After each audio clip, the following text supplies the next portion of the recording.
Hi friends, my name is Kim. Welcome to Cottage Kim Cooks. Welcome to my kitchen. I am so happy to have you with me today. Today we are going to make some comfort food that I've been hungry for, and I found out that it is within the limits we need it to be diabetic friendly. So I thought, why not go ahead and give that a try? So we are going to make cabbage and noodles with bacon. And the first thing I'm doing is on my stove, I have some water coming up to boil so that I can put the egg noodles in that boiling water and get those cooked. I'm bringing this skillet up to temperature, and I'm going to open this bacon. If I can find my scissors. Someone apparently has run off with my kitchen scissors that are not for food. I'll use these scissors, which I really hate to do, but I will give them a wash after. And we're going to start frying up our bacon. I'm not making a big batch of this, so I'm probably going to only fry as many pieces of bacon as will fit in my skillet, which will probably be 5 or 6 pieces. I hear my water has come up to boil, so I want to hurry with this so that I can get those noodles in there.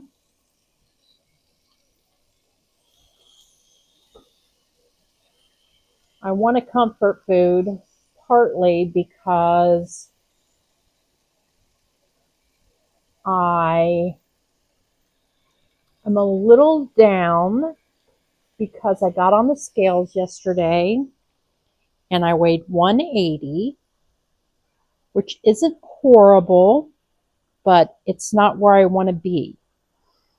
So you'd think that I would be making something that's very low carb and high protein, but instead I'm making something comforting so that it's still within my numbers that I need it to be, both for cholesterol and for being diabetic friendly.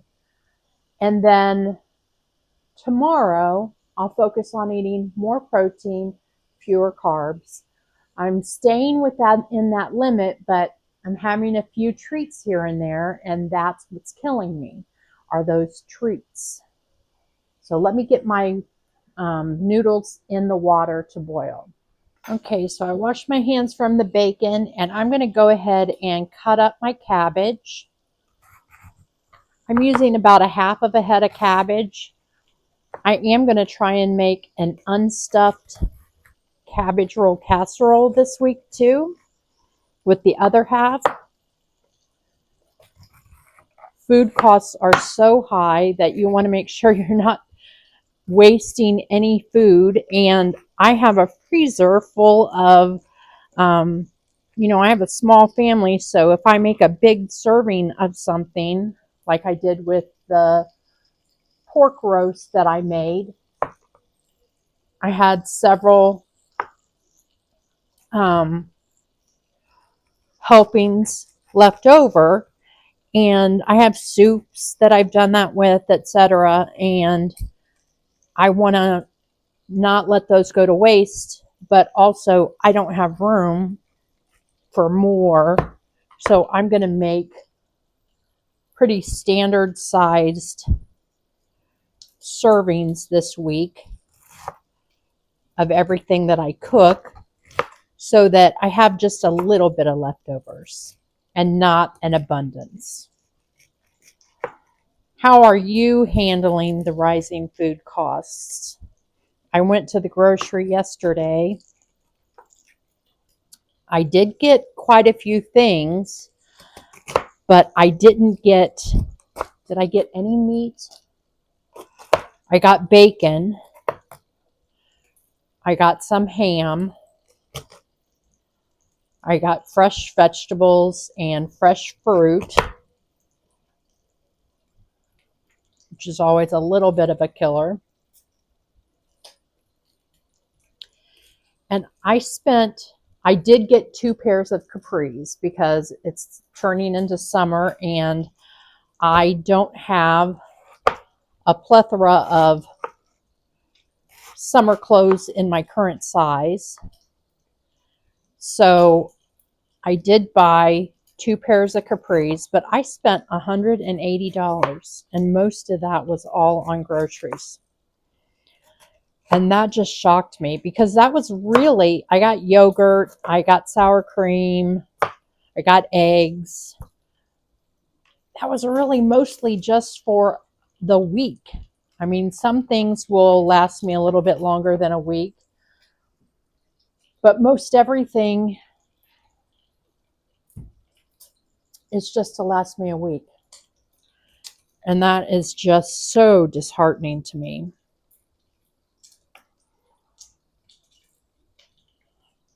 My hands are wet and these knives scare me because they're very sharp.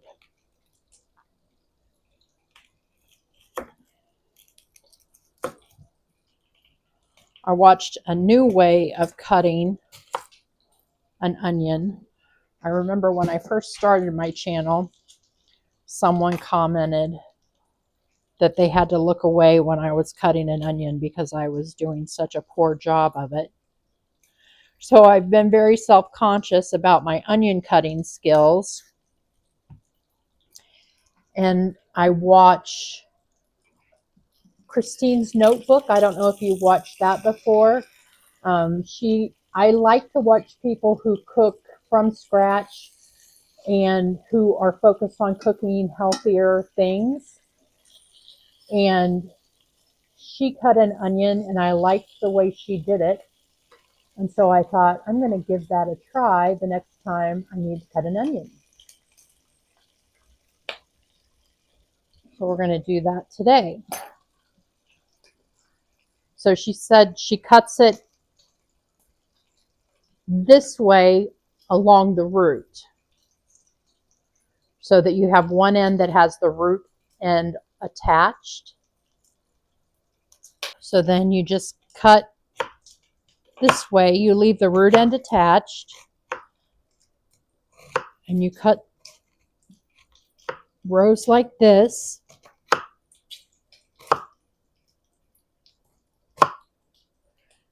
And then you cut the opposite way and it should be chopped onion.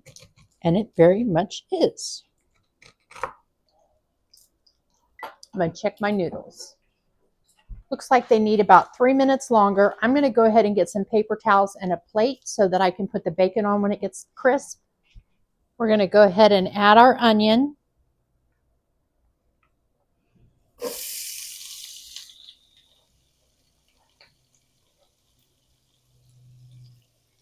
We're going to let that cook for just a minute and then we'll add our cabbage. I'm going to go ahead and add my cabbage.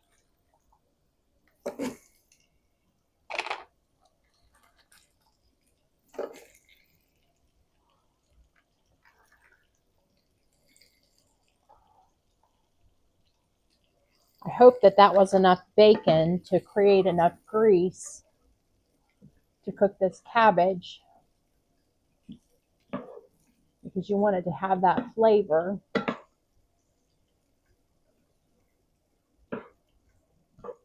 Go ahead and salt and pepper. I'm going to add my noodles. Oh, they've already stuck together. And before I mix this in, I'm going to add some salt to my noodles. Sorry if you can hear my yard people mowing the grass right now. I'm just crunching up my bacon. I don't want to add it all to my dish. I want to add it as we eat. So I'm just going to, because I don't want it to wilt. You know, not, I guess wilt is not the word I'm looking for, but I don't want it to get soft. So I'm going to take a helping of this.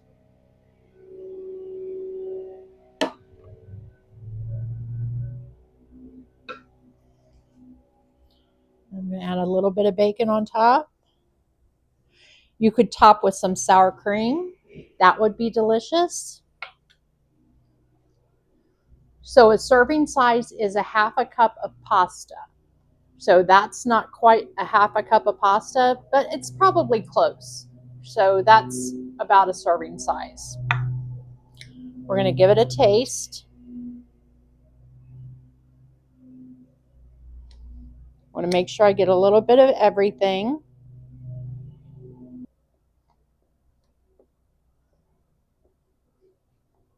That's delicious. It's creamy and it's comforting. That's all I can think of to say is it's comforting. I love the onions. Cooking it in that bacon grease gives it that little bit of extra richness. The noodles, I haven't had those noodles in a while, so those are delicious to me. And I love cabbage. I love the cabbage and onion together. I did use a little bit of that Tony's garlic seasoning, ultimate garlic seasoning that I like to use. I did add a little bit of that, and I think that added a nice touch. So let me give you the information, the nutrition information.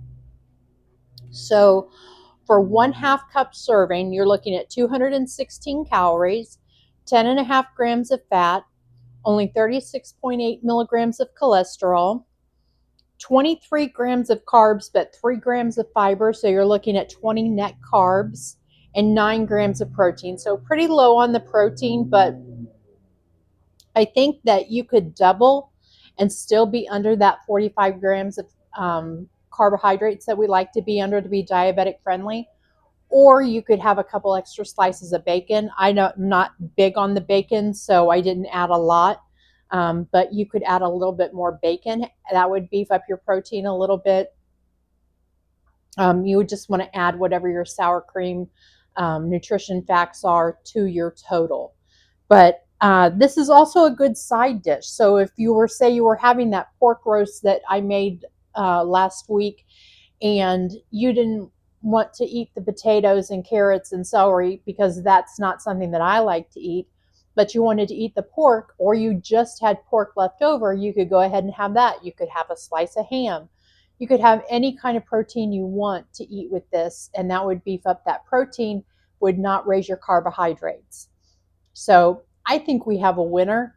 If you enjoyed today's video, give it a thumbs up. Subscribe to my channel, Cottage Kim Cooks. It really does help folks find me when they're looking for diabetic friendly and healthy recipes that your whole family would enjoy. I think that that's my goal, is to make things that, so you don't have to make 2 different meals.